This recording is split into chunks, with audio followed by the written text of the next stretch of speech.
കേരളത്തിലെ ജാതി സമൂഹത്തിന്റെ അവസാനത്തെ ഇരയാണ് നിതിൻ.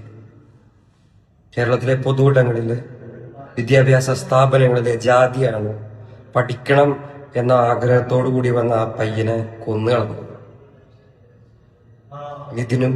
നിതിന്റെ അപ്പനും അമ്മയ്ക്കും നീതി കിട്ടിയിട്ടില്ലെങ്കിൽ കേരളത്തിലെ പൊതുസമൂഹത്തിന് നീതി കിട്ടിയിട്ടില്ല എന്നാണ് അതിന്റെ അർത്ഥം.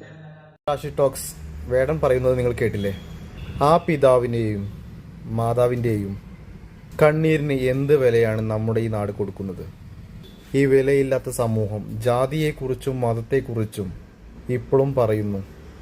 നമുക്ക് നേടിത്തന്ന സ്വാതന്ത്ര്യം നമ്മളെ നശിപ്പിക്കുന്ന, നമ്മളെ മതത്തെ നശിപ്പിക്കുന്ന നമ്മുടെ നാട്ടിലെ ഈ വൃത്തികെട്ട നിയമം എന്ന് മാറും?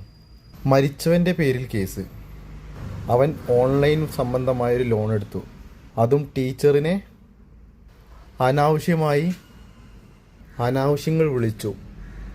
അവിടുത്തെ വിദ്യാർത്ഥികളെല്ലാം ചേർന്ന് ആ അധ്യാപകനെ ഒരു പരാതി കൊടുത്തു.